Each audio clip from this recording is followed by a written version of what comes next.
These faces, they're becoming so real. Wait, the procession, it's moving. Am I dreaming? Such rich colors, such life in every detail.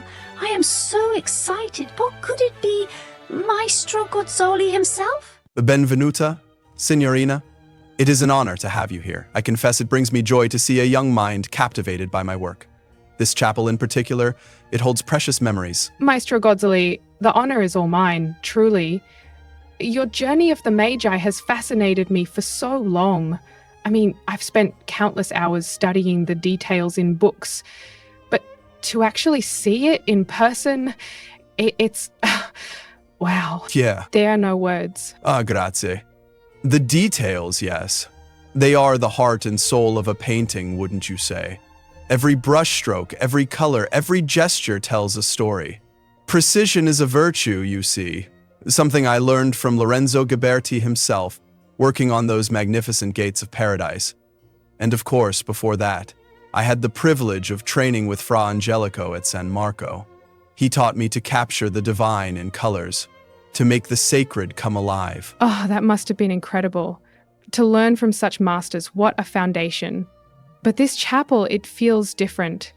It's grand, of course, but also somehow intimate. It's inside the Medici palace, after all. They were one of the most powerful families in Florence. I wonder, what was it like working for such discerning patrons? The Medici. Piero, Cosimo's son, he was the one who entrusted me with this project. He had a vision, you see. A space where the sacred and the worldly could coexist, where faith and power could intertwine, so to speak. A delicate balance, to be sure. The Medici, for all their wealth and influence, they were very conscious of their image, especially during those times. They wanted to project an image of piety. That's why the exterior of the palace is so austere, you see.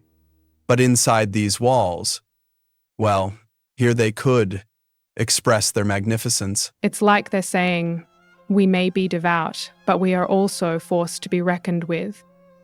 This chapel, with all its lavish frescoes, it's a statement in itself. Did Piero give you specific instructions for the journey of the Magi? Oh, Piero was very much involved, as you can imagine. He had a deep appreciation for art, and he understood its power, you see. He guided my hand, suggested to me themes, even pointed me towards a specific work for inspiration. Gentile da Fabriano's Adoration of the Magi, a magnificent piece, and commissioned by the Strozzi rivals to the Magi. Ironically. It's funny how art can transcend those kinds of rivalries, isn't it? That's fascinating. So Piero wanted you to adapt that scene to make it relevant to the Medici. Is that disputable? But he didn't want a mere copy, understand. He wanted something unique, something that would capture the essence of the Medici, their journey of faith and power. That's why, instead of depicting the arrival at the Nativity, I focused on the journey itself. This continuous procession winding through the Tuscan countryside, a never-ending quest for spiritual enlightenment. And what a journey it is. The details, the colors. It's like you've transported the entire Tuscan landscape onto these walls. The rolling hills, the cypress trees, the vineyards. They're all so familiar, yet they're imbued with this sense of wonder. The Tuscan countryside, mia cara, it is my muse. I've spent countless hours wandering those hills, sketching olive groves, vineyards, cypress trees against the sky you see. Each scene is a tapestry woven from memory and observation. But of course I also allowed myself some artistic license, added fantastical elements, mythical creatures, to enhance the sense of adventure. You understand the vastness of the world these travelers encountered. And the colors. Maestro Gozzoli, the blues, the reds, the shimmering gold, it's all breathtaking. Especially the gold leaf and that incredible ultramarine blue. Those must have been incredibly expensive materials. Those were not mere flourishes, mia cara. Gold, it represents divinity, heavenly light. And in those days, it also symbolized princely patronage, of course. The Medici spared no expense. They wanted this chapel to be a worthy offering to God, a testament to their devotion. As for the ultramarine, it comes from lapis lazuli, a precious stone from distant lands. Costly as gold, if not more so. But Piero insisted on it. He wanted the robes to have a celestial glow. It's amazing to think these colors have lasted for centuries. still radiating that brilliance. But beyond their beauty, those materials, they tell a story too, don't they? The story of the Medici wealth, their influence, their connection to the wider world. Indeed. Every detail, from the smallest flower to the grandest procession, it all speaks to the power and piety of the Medici. Their story is woven into the very fabric of these frescoes you see, intertwined with the sacred narratives themselves. Maestro, you said Piero wanted these frescoes to reflect the Medici's journey of faith and power. But wasn't it risky depicting them alongside the Magi? I mean, those are revered figures from the Bible. Ah, but that's the beauty of art, Signorina. It lets us weave stories together, find those connections between the sacred and the secular, you see. The Medici, like the Magi, they were on a journey, seeking something beyond the material world. Their patronage of the arts, their devotion to the church, these were expressions of that quest, wouldn't you say? So by placing them in the procession, you're elevating them, suggesting a parallel between their journey and that of the Magi. Perhaps, but it's for the viewer to decide, isn't it? I provide the canvas, the colors, the figures, the story, the interpretation, the meaning that belongs to those who see it. You're right. There are so many figures in this procession. Some are obviously members of the Medici family, but there are others, historical figures, dignitaries, even people dressed in Ottoman clothing. Why such a diverse cast of characters? Ah, you are observant, Signorina. The Council of Florence, it took place just a decade before I began this work. It was still fresh in the minds of many Florentines. Piero wanted to commemorate that moment, showcase Florence as a city at the crossroads of the world. The Council of Florence. Yeah. Though it was an attempt to reunite the Eastern and Western churches, wasn't it? Indeed. A bold ambition, but one that ultimately failed. But for a brief time, Florence was the center of the Christian world, hosting dignitaries from all over. Emperors, patriarchs, cardinals, scholars. They all gather here, debating theology, seeking common ground. And you captured that diversity, that moment of unity, right here in these frescoes. There's the Byzantine Emperor John VIII Palaiologist. I recognize him by his purple robes. And over there is that Sigismondo Malatesta, the Lord of Rimini. Your knowledge of history is impressive, Signorina. Yes, those are indeed the figures you mentioned. And there, riding alongside the young Lorenzo de Medici, that's Galeazzo Maria Sforza, the Duke of Milan. It's incredible to think these figures, once so powerful, now exist only in these paintings. Yes, such is the power of art. It preserves memories, captures moments in time that would otherwise be lost. But look closer, Signorina. Not all the figures are so easily identifiable. There are those whose faces are obscured, their identities lost to history. They represent all those countless individuals who played a part in that grand event. The scribes, the translators, the servants, the merchants. All those threads in the tapestry of Florentine life. And what about those individuals dressed in Ottoman attire? They seem a bit out of place, don't they? Ah, the Ottomans. Their presence was both fascinating and anxiety-inducing in those days. The fall of Constantinople by the Ottoman Sultan Mehmed II was imminent. It sent shockwaves through Europe, you see.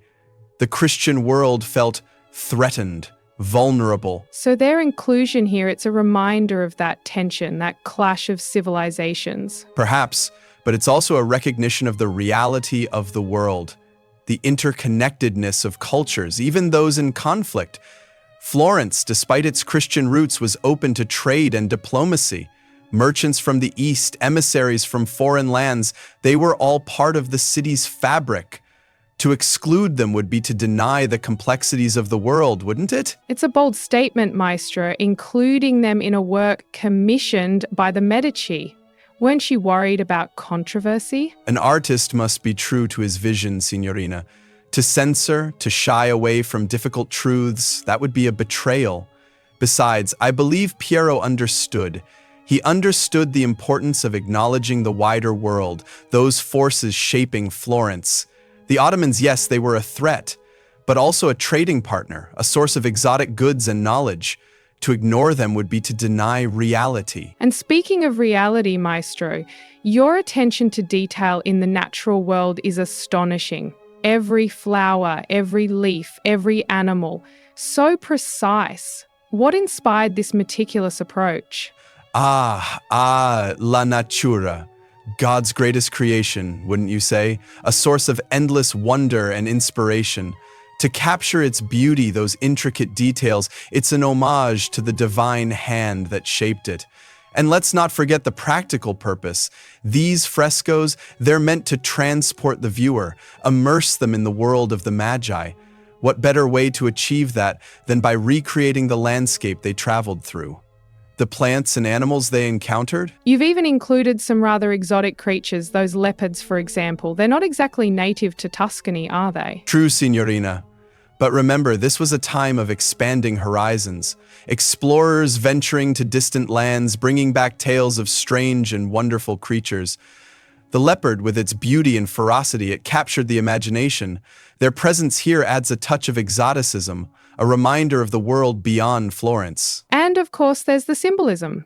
The leopard, often associated with nobility and power, it subtly reinforces the Medici's own status. It's remarkable how you've woven together so many layers of meaning: religious, political, historical, even natural. Art is a mirror, Signorina, reflecting the complexities of the world we inhabit, a language that speaks to the heart as well as the mind, and a legacy that endures long after we are gone. Maestro Gozzoli, there's one thing I haven't mentioned yet, but it's been on my mind.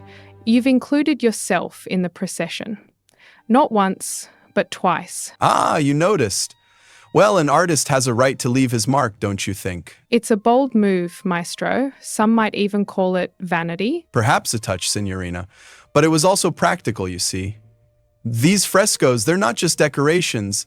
They're a historical record, a testament to the Medici, their piety, their patronage. And I, Benozzo Gozzoli, wanted to make sure my contribution wasn't forgotten. And centuries later, here we are, still marveling at your work, discussing your choices. I'd say your strategy worked. Grazie, Signorina. But enough about me, let's get back to the frescoes. Anything else catch your eye? So many things.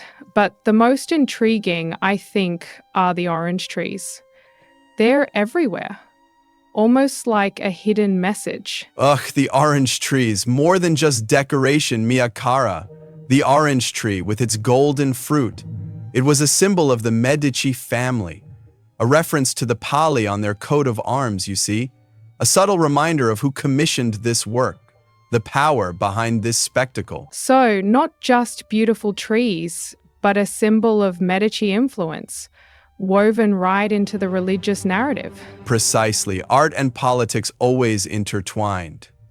And a wise artist understands symbolism, speaking to the heart as well as the mind. Maestro, I've learned so much today. These frescoes, they're not just paintings, they're a window into the soul of Renaissance Florence. The Medici's ambition, their piety, their connection to the world, it's all here. It brings me joy to hear you say that, Signorina. To know my work still resonates. Remember, art is a conversation across centuries, a legacy we leave for future generations. To interpret, to question, to find meaning.